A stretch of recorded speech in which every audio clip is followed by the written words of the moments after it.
기도했는데도 마음이 여전히 불안한 날이 있습니다. 분명 하나님께 맡긴다고 말했고 눈물로 기도도 했는데 기도를 마치고 나서도 가슴 한쪽이 계속 조여오는 날이 있습니다. 새벽 기도를 다녀왔는데도, 찬양을 불렀는데도, 성경을 읽었는데도 여전히 마음 한구석이 무겁고 답답한 날이 있습니다. 그럴 때 우리는 스스로를 의심합니다. 내가 믿음이 부족한가? 기도를 제대로 안 한 건가? 하나님이 내 기도를 안 들으신 건가? 나만 이런 건가? 이런 질문들이 우리를 더 짓누릅니다. 불안한 것도 힘든데 불안한 자신을 책망하면서 이중으로 고통스러워합니다. 하지만 오늘 이 시간 먼저 분명히 말씀드리고 싶습니다. 기도에도 불안한 당신은 잘못된 신앙인이 아닙니다. 그리고 그 불안 때문에 하나님과 멀어진 것도 아닙니다. 오히려 그 불안을 안고 기도하는 당신이야말로 가장 정직한 신앙인입니다.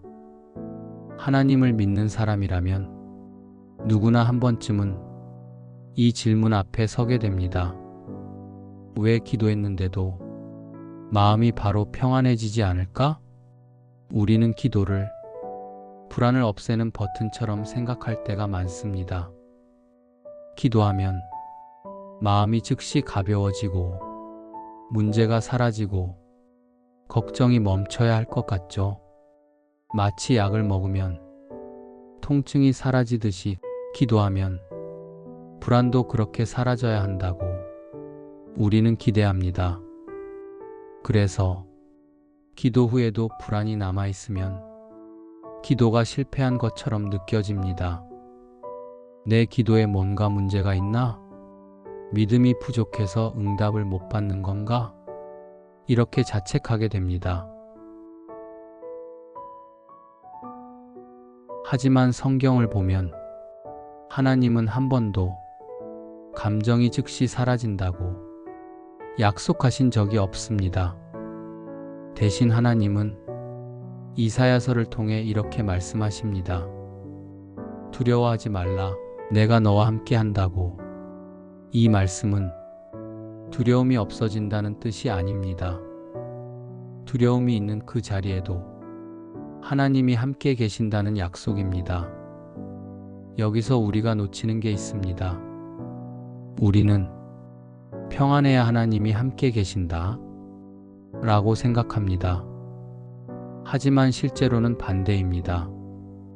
불안한 그 순간에도 하나님은 이미 함께 계십니다. 우리가 느끼지 못할 뿐이지 하나님은 우리가 떨고 있는 그 자리에서 우리 마음을 지켜보고 계십니다. 생각해보면 불안이라는 감정은 아주 인간적인 반응입니다. 앞이 보이지 않을 때, 상황이 통제되지 않을 때, 사랑하는 것을 잃을까 두려울 때, 우리 마음은 자연스럽게 흔들립니다. 기도를 했다고 해서 상황이 즉시 바뀌지 않으면 마음이 불안해지는 건 너무도 자연스러운 일입니다. 하나님은 그 사실을 누구보다 잘 아십니다. 우리가 어떤 재료로 만들어졌는지, 우리가 얼마나 연약한지 시편 기자가 고백했듯이 우리가 티끌에 불과하다는 것을 하나님은 기억하고 계십니다. 그래서 하나님은 불안해하는 우리를 향해 꾸짖기보다 함께 앉아주십니다. 예수님께서 제자들과 함께 배를 타고 가실 때 풍랑이 일어났습니다. 제자들은 두려워 떨었고 예수님을 깨웠습니다. 예수님은 풍랑을 잠잠케 하신 후 제자들에게 물으셨습니다. 어찌하여 무서워하느냐고, 믿음이 어디 있느냐고. 하지만 여기서 주목해야 할 점이 있습니다. 예수님은 제자들이 두려워하기 전에 풍랑을 잠잠케 하지 않으셨습니다. 두려워하는 것 자체를 막지 않으셨습니다. 오히려 두려움 속에서도 예수님께 나아오는 것을 가르치셨습니다. 기도했는데도 불안이 남아있다는 건 하나님이 떠나셨다는 증거가 아닙니다. 오히려 아직 이 과정이 끝나지 않았다는 신호일 수 있습니다. 많은 사람들은 기도를 이렇게 합니다. 하나님, 이 불안을 없애주세요. 물론 그 기도는 틀리지 않았습니다. 하나님은 우리의 솔직한 마음을 기뻐하십니다. 하지만 때로 하나님은 불안을 즉시 없애기보다 다른 방식으로 일하십니다. 불안을 통과하는 동안 우리의 마음이 무너지지 않도록 붙들어 주십니다. 상황을 바꾸기 전에 사람을 먼저 지키십니다. 광야를 생각해 보세요. 이스라엘 백성이 광야를 지날 때 하나님은 즉시 그들을 약속의 땅으로 데려가지 않으셨습니다. 40년이라는 긴 시간 동안 광야를 걷게 하셨습니다. 하지만 그 광야에서 하나님은 한 번도 그들을 떠나지 않으셨습니다. 낮에는 구름 기둥으로, 밤에는 불 기둥으로 함께 하셨습니다. 매일 만나를 내려주시고 반석에서 물을 내셨습니다. 불안한 시간이 당신의 광야라면 하나님은 그 광야에서도 당신과 함께 계십니다. 성경 속 인물들도 모두 이 과정을 겪었습니다. 다윗을 보세요. 다윗은 하나님께서 택하신 왕이었지만 수없이 많은 시편에서 불안을 고백합니다. 시편에서 다윗은 외칩니다. 내 마음이 어찌 이리 낙심되는가? 내 영혼아 어찌하여 불안해하는가? 다윗은 불안하지 않은 사람이 아니었습니다. 오히려 불안을 숨기지 않고 하나님께 그대로 가져간 사람이었습니다. 그리고 그 불안의 한가운데서 하나님을 다시 붙들었습니다. 엘리야도 마찬가지입니다. 갈멜산에서 850명의 거짓 선지자들과 맞서 싸워 승리한 엘리야가 이세벨의 위협 한마디에 광야로 도망쳤습니다. 로뎀나무 아래 앉아서 죽기를 구했습니다. 그토록 강했던 선지자가 한순간에 무너진 것입니다. 하지만 하나님은 엘리야를 꾸짖지 않으셨습니다. 천사를 보내 먹을 것을 주시고 쉬게 하셨습니다. 그리고 호렙산에서 세미한 음성으로 말씀하셨습니다. 하나님은 우리의 연약함을 아십니다. 그래서 재촉하지 않으시고 조용히 함께 계십니다.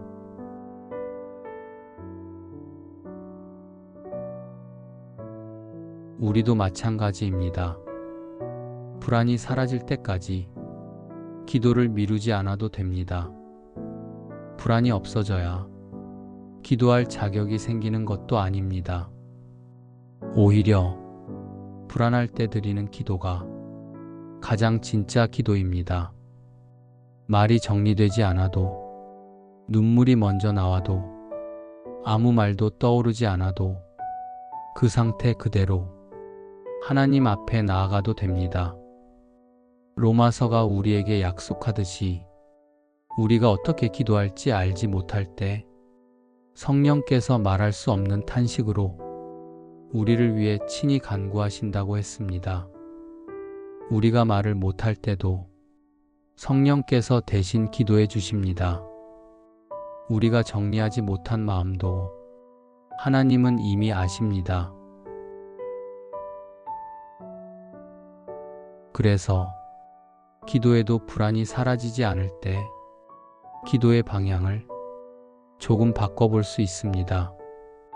불안을 없애달라는 기도에서 불안 속에서도 붙들어 달라는 기도로 바꿔보는 것입니다. 이렇게 기도해 보세요. 하나님, 제 마음이 아직 불안합니다.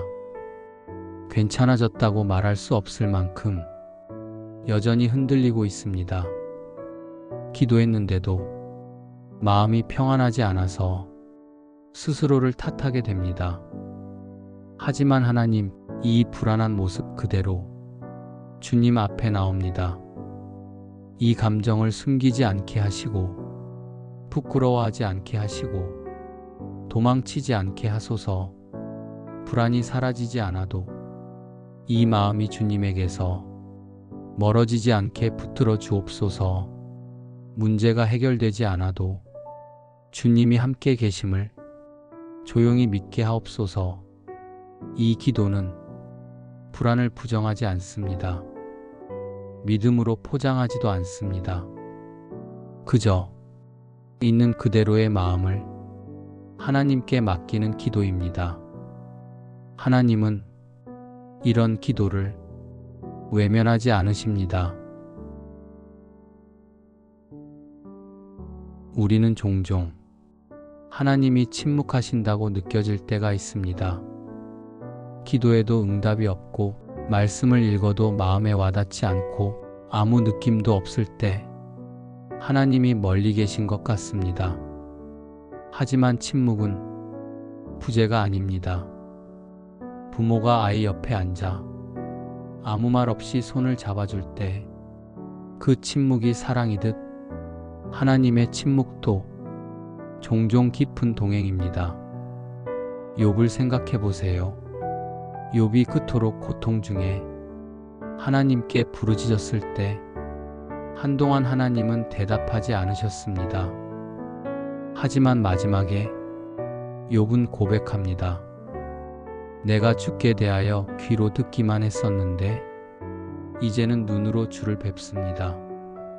하나님은 침묵하시는 것 같았지만 실제로는 함께 계셨고 욥은 그 과정을 통해 하나님을 더 깊이 알게 되었습니다. 지금 불안한 당신 곁에도 하나님은 말없이 함께 계실 수 있습니다. 불안은 믿음이 없다는 증거가 아닙니다. 오히려 믿고 싶다는 마음이 있기 때문에 더 두려운 것입니다. 하나님을 믿지 않는 사람은 하나님께 실망할 일도 없고 기도가 응답되지 않는다고 고민할 일도 없습니다. 하지만 우리는 하나님을 믿기 때문에 기대하기 때문에 흔들립니다. 이것이 믿음의 역설입니다. 믿음이 있기에 때로는 더 불안합니다. 하나님은 그 마음을 아십니다. 그래서 당신을 재촉하지 않으십니다. 마가복음에 나오는 한 아버지를 기억하십니까? 아들을 고쳐달라고 예수님께 온 아버지가 예수님께 말합니다. 할 수 있거든 우리를 불쌍히 여기사 도와주옵소서. 예수님은 대답하십니다. 할 수 있거든이 무엇이냐? 믿는 자에게는 능치 못할 일이 없다고. 그러자 그 아버지는 눈물로 부르짖습니다. 내가 믿나이다. 나의 믿음 없는 것을 도와주소서. 이 기도를 보세요. 믿습니다. 그런데 믿음이 없습니다. 모순처럼 들리지만 이것이 우리의 진짜 모습입니다. 믿고 싶은데 완전히 믿지 못하는 그 사이에서 흔들리는 우리. 예수님은 이 기도를 듣고 아이를 고쳐주셨습니다. 예수님은 완벽한 믿음을 요구하지 않으셨습니다. 흔들리는 믿음, 불안한 믿음도 받아주셨습니다.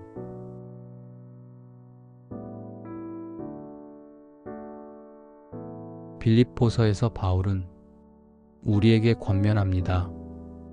아무것도 염려하지 말고 다만 모든 일에 기도와 간구로 너희 구할 것을 감사함으로 하나님께 아뢰라. 그리하면 모든 지각에 뛰어난 하나님의 평강이 우리 마음과 생각을 그리스도 예수 안에서 지키신다고 했습니다. 여기서 중요한 것은 평강이 오는 방식입니다. 문제가 해결되어서 오는 것이 아니라 하나님께 아뢰는 과정에서 옵니다. 그리고 그 평강은 모든 지각에 뛰어납니다. 이해할 수 없는 평안입니다. 상황은 그대로인데 마음이 평안해지는 경험, 문제는 해결되지 않았는데 두려움이 줄어드는 경험을 하게 됩니다. 이것이 하나님이 주시는 평안의 특징입니다. 평안은 문제가 없는 상태가 아니라 하나님과의 관계 속에서 오는 것입니다. 그래서 불안한 우리에게 필요한 것은 불안을 제거하는 것이 아니라 불안 속에서도 하나님과의 관계를 유지하는 것입니다.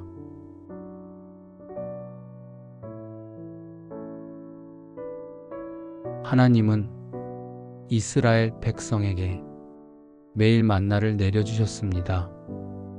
일주일치를 한 번에 주지 않으셨습니다. 한 달치를 미리 주지도 않으셨습니다. 하루치만 주셨습니다. 그리고 그것으로 충분하셨습니다. 마태복음에서 예수님께서 가르치신 것처럼 우리는 오늘 우리에게 필요한 양식을 구하면 됩니다. 내일 걱정은 내일에게 맡기고 오늘 하루를 살아갈 힘만 구하면 됩니다. 지금 당신이 불안하다면 이렇게 기도해 보세요. 하나님, 내일을 위한 힘까지는 아니어도 오늘 하루를 버틸 힘만 주세요. 한 달을 견딜 용기까지는 아니어도 오늘 이 순간을 지나갈 만큼만 붙들어 주세요. 하나님은 이 기도를 들으십니다. 그리고 오늘 하루를 살아갈 만큼의 은혜를 부어주십니다. 이 글을 읽는 당신, 지금 불안한 당신에게 말하고 싶습니다. 당신은 혼자가 아닙니다. 기도에도 불안한 사람은 당신만이 아닙니다. 지금 이 순간에도 수많은 사람들이 같은 고민을 하고 있습니다. 교회에서 웃고 있지만 집에 돌아가면 무너지는 사람, 찬양을 부르면서도 마음 한구석이 무거운 사람, 말씀을 읽으면서도 여전히 흔들리는 사람들이 당신 곁에 있습니다. 그들도 당신처럼 하나님께 나아가고 있습니다. 완벽하지 않은 모습으로 불안한 마음을 안고 그래도 포기하지 않고 하나님을 찾고 있습니다. 데살로니가 전서에서 바울이 권면한 것처럼 우리는 서로 위로하고 피차 덕을 세워야 합니다. 당신의 불안이 누군가에게는 위로가 될 수 있습니다. 당신이 정직하게 고백할 때 다른 사람도 용기를 얻습니다. 때로 하나님은 불안을 통해 우리에게 무언가를 가르치십니다. 불안은 우리에게 한계를 보여줍니다. 내가 모든 것을 통제할 수 없다는 것, 내 힘으로는 부족하다는 것을 깨닫게 합니다. 그리고 그 깨달음이 때로는 필요합니다. 고린도 후서에서 바울이 고백했듯이 가시를 제거해달라고 3번이나 기도했지만 하나님은 제거하지 않으셨습니다. 대신 이렇게 말씀하셨습니다. 내 은혜가 내게 족하다. 내 능력이 약한 데서 온전하여진다고. 바울은 그제야 깨달았습니다. 자신의 약함이 그리스도의 능력이 머물 자리라는 것을. 당신의 불안도 그런 자리일 수 있습니다. 하나님의 은혜가 더 깊이 경험되는 자리, 하나님의 능력이 온전히 나타나는 자리일 수 있습니다. 불안한 와중에도 우리가 감사할 수 있는 것들이 있습니다.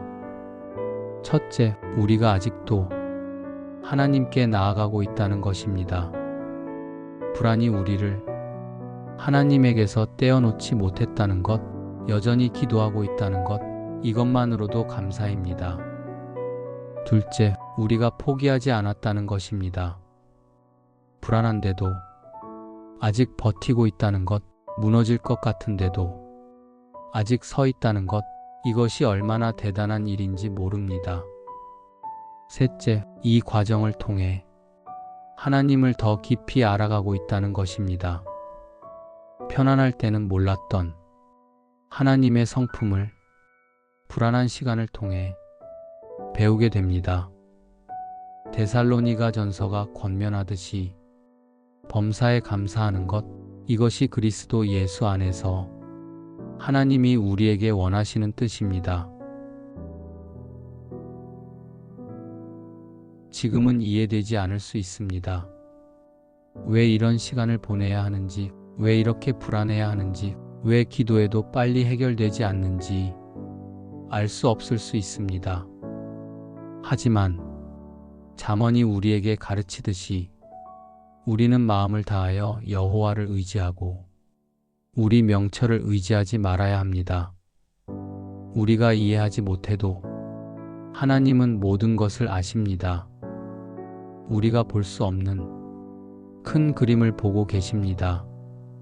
로마서가 약속하듯이 우리가 알거니와 하나님을 사랑하는 자들에게는 모든 것이 합력하여 선을 이룬다고 했습니다.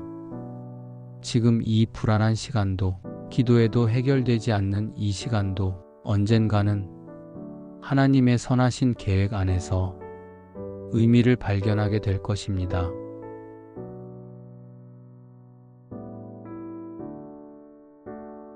오늘 이 기도를 꼭 기억하세요. 불안이 사라져야 하나님께 가는 게 아닙니다. 불안한 채로 하나님께 가도 됩니다. 기도해도 흔들리는 날, 기도해도 눈물이 멈추지 않는 날, 기도해도 마음이 무거운 날에도 하나님은 당신의 기도를 듣고 계십니다. 시편 기자가 고백했듯이 주님께서는 상한 심령을 멸시하지 않으시고 상한 갈대를 꺾지 않으시며 꺼져가는 심지를 끄지 않으십니다. 당신이 아무리 약해 보여도 하나님은 당신을 포기하지 않으십니다. 이제 이 기도로 마무리하겠습니다. 함께 기도하시겠습니까? 하나님 아버지, 기도했는데도 제 마음이 여전히 불안합니다. 믿음이 부족해서인지 아니면 제가 뭔가 잘못해서인지 모르겠지만 이 불안이 쉽게 사라지지 않습니다. 괜찮아진 척하지 않게 하시고 강한 척하지 않게 하시고 이 마음 그대로 주님 앞에 서게 하옵소서. 불안을 없애달라고만 매달리기보다 이 불안 속에서도 주님 손을 놓지 않게 하옵소서. 제가 느끼지 못해도 주님이 함께 계심을 언젠가는 깨닫게 하시고 오늘은 그저 버틸 힘만이라도 허락하여 주옵소서. 완벽한 평안이 아니어도 괜찮습니다. 오늘 하루를 지나갈 만큼만 주님께서 붙들어 주옵소서. 이 흔들리는 마음을 주님께 맡깁니다. 주님, 이 기도를 듣는 모든 불안한 마음 위에도 같은 은혜를 부어 주옵소서. 말은 다르지만 비슷한 불안으로 잠 못 이루는 이들, 웃고 있지만 속은 무너지는 이들, 기도하면서도 자꾸 흔들리는 이들 위에 주님의 평안을 부어 주옵소서. 경제적 어려움으로 불안한 이들, 건강 문제로 두려워하는 이들, 관계의 상처로 마음 아픈 이들, 미래가 막막한 청년들, 자녀 때문에 걱정하는 부모들 모두에게 오늘 하루를 버틸 힘을 주옵소서. 불안이 우리를 주님에게서 떼어놓지 못하게 하시고 흔들리면서도 주님 쪽으로 흔들리게 하시고 무너질 듯해도 주님 품 안에서 무너지게 하옵소서. 이 모든 기도를 예수님의 이름으로 드립니다. 아멘. 오늘 이 메시지를 듣고 계신 모든 분들께 말씀드립니다.